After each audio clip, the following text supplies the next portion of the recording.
Tail Laddies, my name is not Jacksepticeye, and welcome to a game called This Book is a Dungeon! You guys have no idea how long I practiced that for. Anyways, hey guys, Phantom Prince here, what's up? It's been a minute. Yeah, see, thing is, I lost, two hours of sheltered recording. No big deal or anything like that, but, that made me think, maybe take a break from sheltered and try something else, like this cool game. I've seen screenshots of it, but I don't know how it works. So let's, dive right in. This book is a dungeon, and apparently this dungeon is a... Yeah, let's go. By Nathan Munier. Start from the beginning, or if you want to skip sections, skip right to the first dungeon, skip right to the gallery, learn more about this game. Let's go. Tick, tick, tick, tick. You remember a time when you used to steal aching glances at the clock, praying for the strike of the merciful hour that had finally set you free. Temporarily released from the shackles of the tiresome workday, you'd eagerly rush home, shed your work clothes like a burdensome second skin, and flit off into the night to join friends for merriment and mischief. Those days are gone. The shift came on slowly at first. Sharp pains, dizziness, restlessness, insomnia. But as even more unsettling changes tightened their grip within you, it became clear something was very wrong.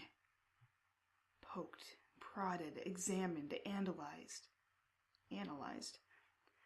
A battery of tests, a gauntlet of medical pummeling and anxious uncertainty. And then the waiting. When the call finally came, you already knew the answer before the words rolled off the lips, rasping away on the other end of the line.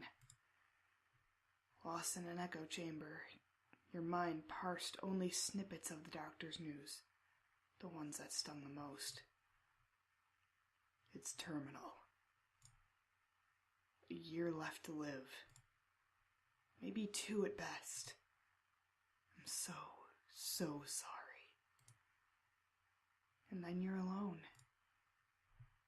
Now time is your enemy, siphoning away the last of you with every passing moment, draining the light, the color from your world, leaving an emptying shell of aching hopelessness and dark anticipation in its wake.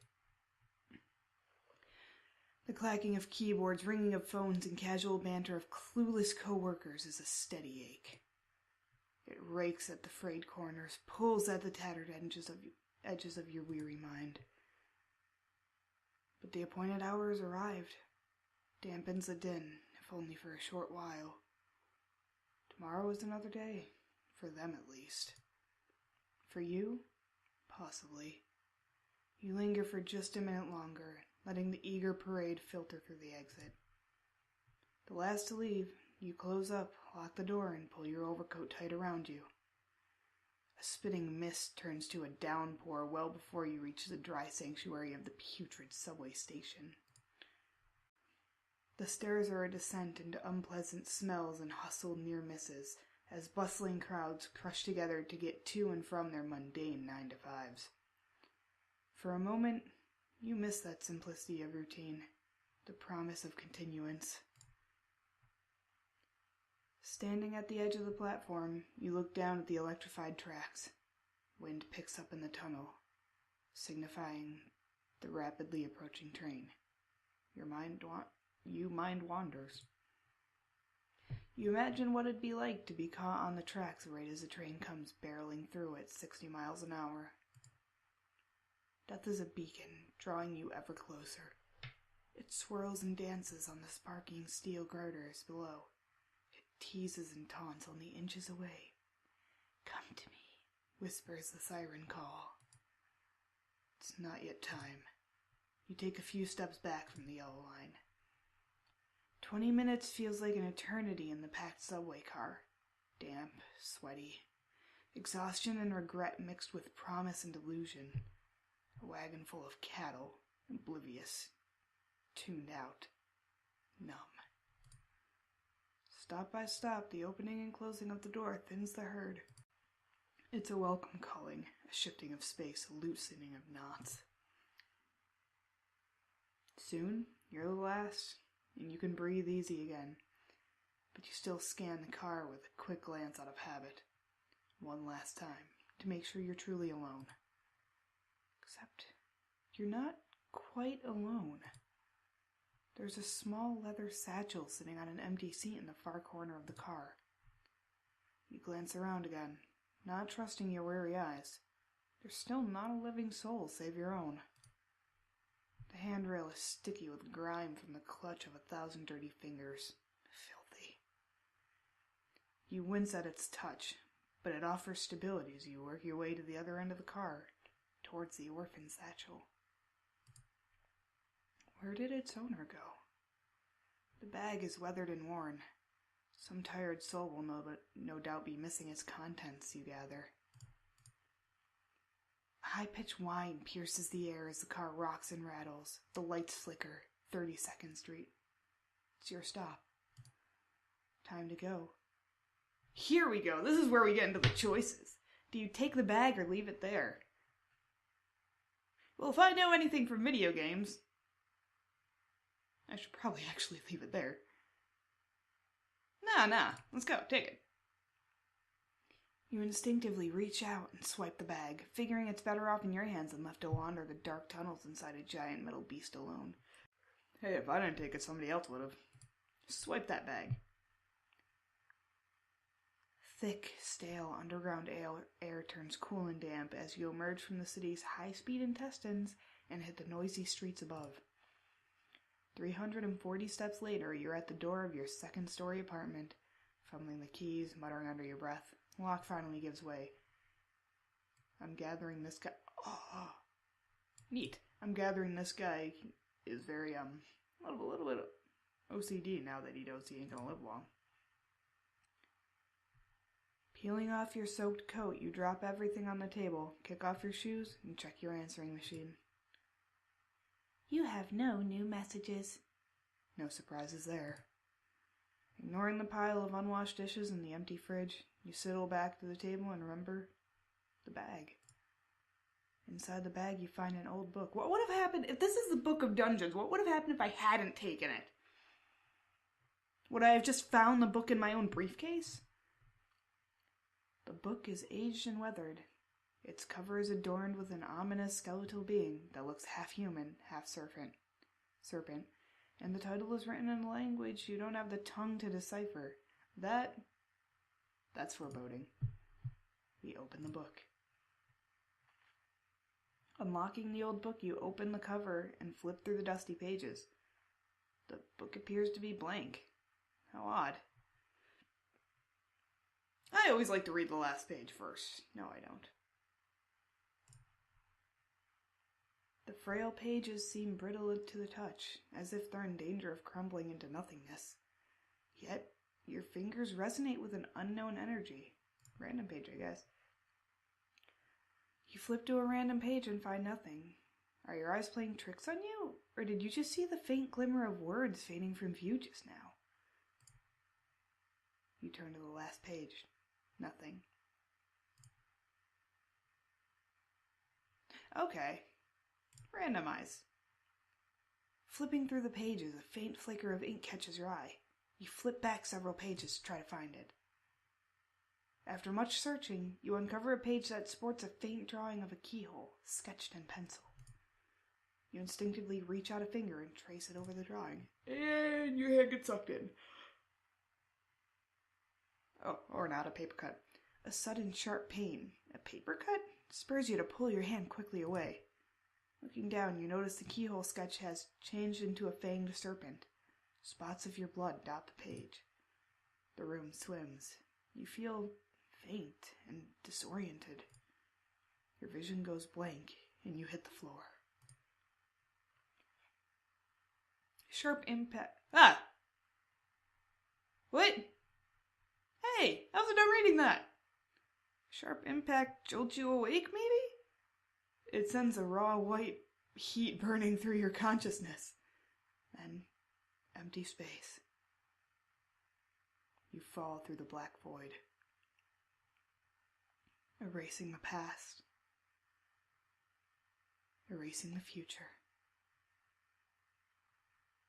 Only the present. What is happening? Where am I? Who am I? What is this darkness eating away inside me? And then, a light. Oh, it's point and click. Oh God. The bright. You awaken in a small chamber illuminated by the light of a single flickering torch resting in a sconce at the far end of the wall. The sharp throb pulsing behind you. Your eyes fades quickly, but an unpleasant chill is creeping in. You notice words scratched into the stone floor. Oh, neato! At this distance, the torchlight is too dim to make out what they say. Go grab the torch. You grab the torch. Hey! Smart one. You grab the torch from the wall sconce and take your comfort in the subtle warmth that breathes across your face. You can now get a better look at your surroundings. Holding the torch closer to the floor, you can clearly see the inscription carved there. It reads, Chapter 1, Why the Walls Bleed. A heavy wooden door to the south appears to be the only way out of this pit. Or in of it, for that matter. Or into it, for that matter, because I know how to talk today. The door creaks and shudders open as you strain against its weight. You find yourself in a larger stone room that's cavernous and empty. Its echoing sound of water droplets comes from a passage to the west. You catch a whiff of something familiar. Something out of place. Is that dots? You also notice another passageway to the east, as well as the door you just came through. Citrus? Oh, ain't that out of place? North, east, south. We're going west.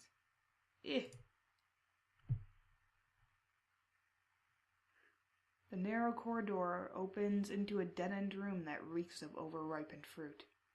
You're blasted with the sweet, pungent odor which nearly overpowers you. Looking around, you notice a viscous? Vicious? That's a big difference in words. A viscous, reddish substance draining out of several large round holes in the walls. This mysterious fluid drips down in a slow, syrupy cascade, collecting in a stone basin carved along the base of the wall. The only exit is the passage you came in, to the east. I'm wondering if this is like Shadowgate, where if you click something wrong, you immediately die and have to start way back from the beginning. Let's see. The sweet odor is emanating from this odd liquid. You decide to leave it alone, for now. Smart move. He's smarter than I am.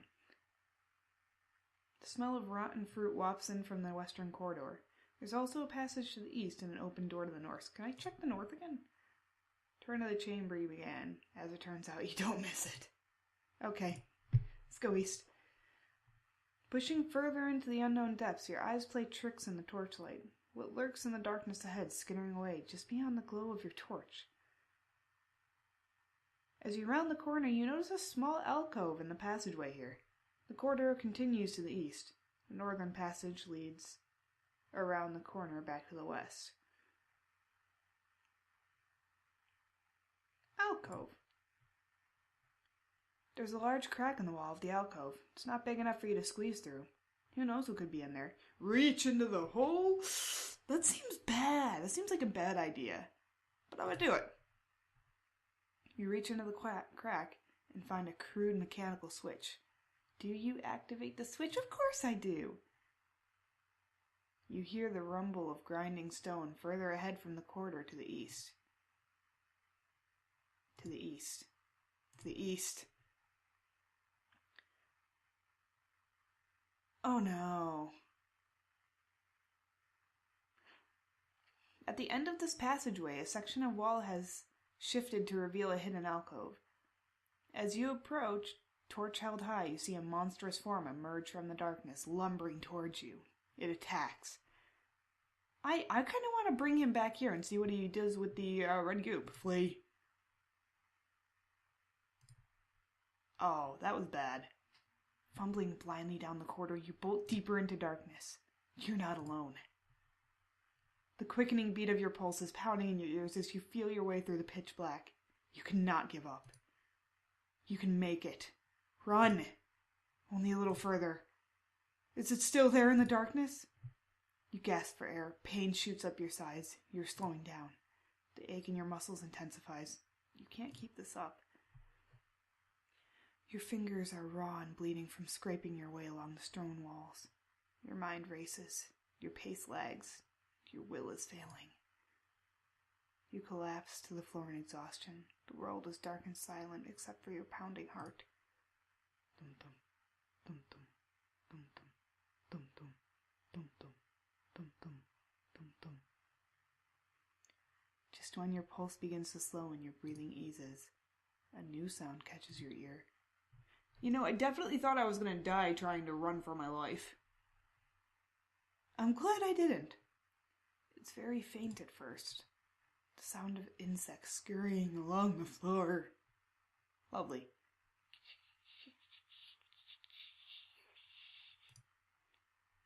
The sound of saliva dripping from an open mouth, panting with hunger.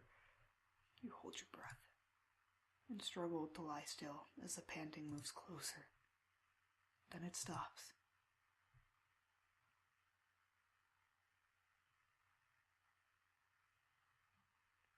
Did I just die?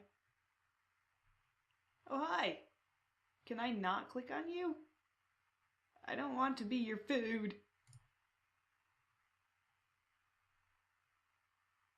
A sharp sting pierces your leg as a tentacled appendage entwines you and draws you into the beast's lather and fanged maw. You scream as it sinks its teeth into your torso, ripping chunks of skin and organs away and down into its gullet.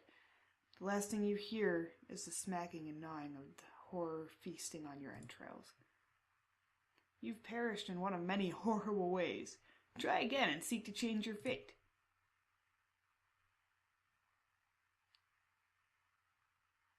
Let's do that. Okay, maybe this time we're not gonna let the skeleton monster out. Let's just continue east. That's the smart. I want to know what happens if you...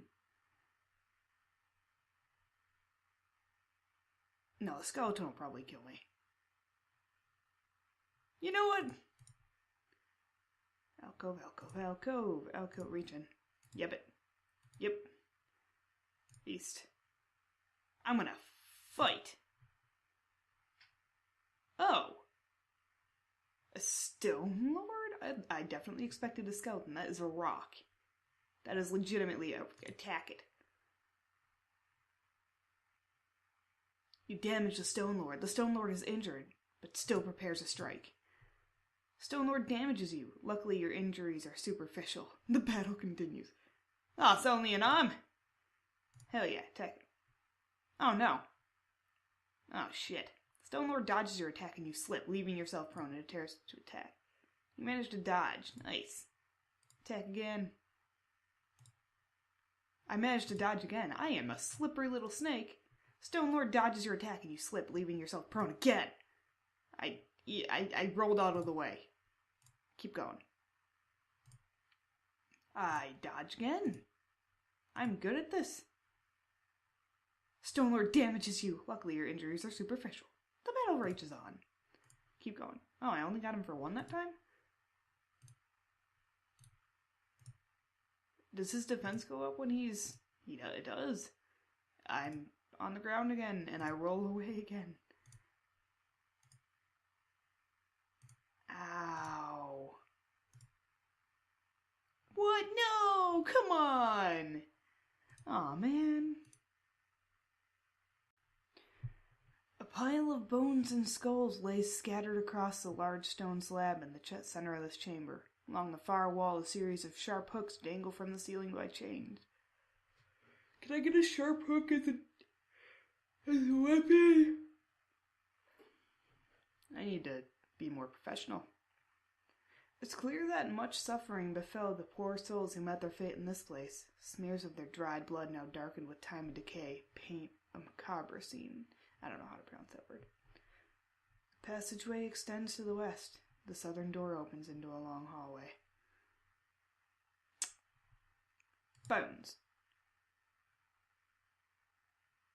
The bones have been picked clean and show markings of being gnawed on. You notice 2 human skulls. Searching through the remains, you disturb one of the human skulls, which rolls off the stone slab and clatters to the floor. Beneath it, you find a scrap of paper. Now, why are there markings on those skulls, though? That's interesting. Is this some kind of ritual beast? The aged parchment is faded and covered in drops of long, dried blood. It reads, "This awful place. What have I done? What have I become? Please forgive me." Oh, so maybe a human did this. Bones. Feeling compelled to sift through someone else's remains, you poke around the bone heap and find an old rusty knife. Yeah, I got a weapon. Nice. Maybe I should go fight the thing again. You imagine what it might feel like being strung up with one of these rusty hooks and things hooked into your guts, waiting to be eaten alive. Then you banish the thought from your mind and carry on joyfully. Jovially.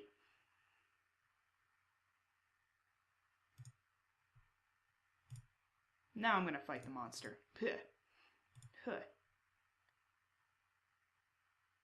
What? That's new! You reach into the hole and immediately recoil as teeming mass of stinging, biting insects swarms up your arm. It takes a minute to fling them back off. Go again.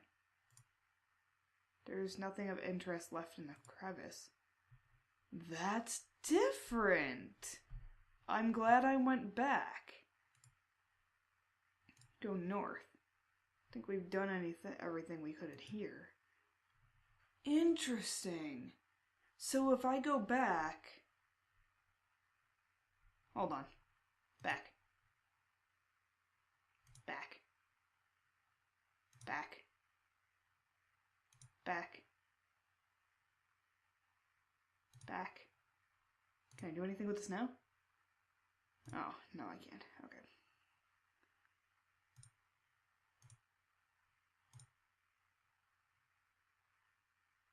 Okay. The floor is collapsed in the hallway ahead, which is flooded with stagnant, murky water. On the opposite side of it lies an ornate door. Very pretty. You peer into its depths and wonder what might lie in waiting just beneath the shimmering surface. Chunks of rubble are crumbling off the side of the wall by the edge of the walkway. No, I want to throw a rock into there. You pick up a fist-sized chunk of rubble and hurl it into the water. It splashes, then sinks. The water's surface comes splashing to life as something makes quick work of the rubble. You quickly skirt around the edges of the watery corridor while the unknown beast is distracted. Nice! Why would you walk right into water when you have a feeling that this is stupid? This is video game logic, man. This is life logic. Don't do that. Beyond the ornate door, you enter a nicer room. The stone is more chiseled and refined. The red tapestries hang on the walls. And the decor is a comforting upgrade from the dank, crumbling quarters you just crawled out of. Dwarves! 4 tall display cases are positioned around the chamber. The fancy chamber. You also see a stairway leading to a door in the north, a smaller closet to the door to the east, a passage to the south. Oh, look at the display cases. At a cursory glance, the towering display cases appear to be filled with a greenish fluid. There's also something else inside them. Display 1. Preserved within the green fluid is a desiccated corpse that looks like it might have once been human. It's missing both arms. The body's one remaining leg is tethered by a chain latched to the base of the display. The mouth has been crudely sewn shut, and a cluster of worm-like creatures are floating out from gaps in the stitching. That's disgusting. Let's look at the rest of them. You find a wolf-like creature hanging upside down in the green fluid. Its poorly stitched stomach cavity is burst open inside the display with ropes of long, stringy worms floating out. It had worms. Looking more closely at the gruesome display, you notice the creature's eye twitch and... It's alive!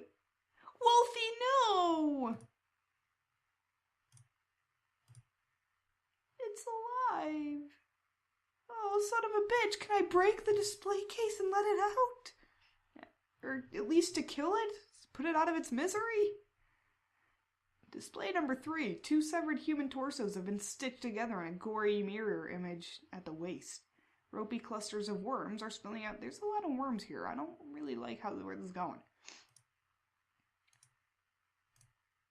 This one is empty, drained of its fluid and lacking a grisly companion within. Thank God. I want to go to the closet. The door's locked. I can't. Go to the north. Are you a buddy? You walk up the small stairs, open the door, and enter a sitting chamber. The clinking of chains draws you further into the room. Bound to a throne, resting at the far wall of the chamber, you find a creature with the body of a man and the head of a bird. It looks off into the distance, unblinking. There's also a large door to the west, and the door you entered in to the south. So I could potentially go over here, or I could talk to this guy. I'm going to talk to this guy. What you got? As you step closer, the creature speaks with a slow, raspy cadence. I feel a presence. What is it? What is it? Oh, what could it want with me? Little me shackled away in these filthy metal irons. Filthy little irons to hold my flesh and bone. It's a strange thing indeed. So very strange and fleshy it is. Reeks of otherworld, doesn't it? Little me wonders why it stands there, poised with some unknown purpose. The thump, thump, thump of its heart beats a hair faster now, doesn't it? Like the tap, tap, tap of ticking time. What manner of fluid flows beneath its skin, wonders little me. Its breath is tinged with wicked curiosity. What oh what could it want with little me, then? Does it seek to put the sharpness to my flesh and spill my essence to the floor? Does it take my shiny? Does it feed me the delicious sweet nectar I crave? I miss it so dearly. Or perhaps it has something else in mind for little me. It's a crow man. Okay, he's kind of cool. I actually kind of enjoy his banter. Now, do I kill him? Do I take his gold? Oh, his key!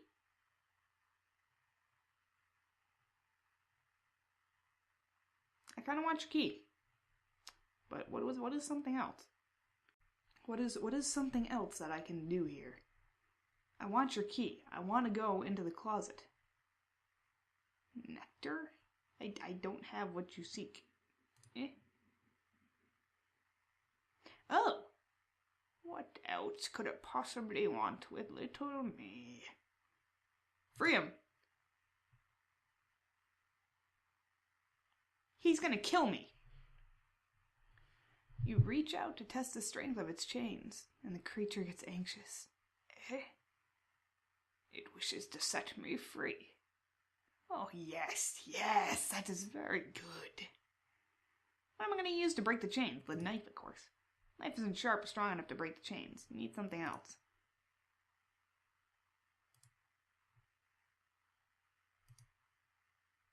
You search around for something big enough to smash the chains with. Behind the throne you find a dislodged piece of stone that might be big enough.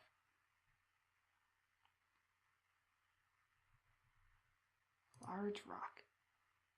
You heft the large stone and smash the chain until it finally snaps. He's gonna eat my face. Why did I do this? Suddenly, a flurry of excitement washes over the creature. It frees little me. What a delight! I don't know what that voice is. Then it looks up at you and cocks its head at an odd angle, raising up to its full height. Even hunched over, the creature is much taller than it first seemed. Don't kill me, please. Oh, fuck. Looks down at its hands. It fletches each talon finger. Before you can react, the creature is upon you with a lightning speed, hungrily tearing its beak into your flesh. Well, I'm gonna leave that episode here. being killed by the Crow Man. Hot diggity damn, this game is actually kind of really cool. Gives me a chance to voice act too, which is nice. I enjoy that. So, yeah. I'll see you guys in the next episode. Toodles.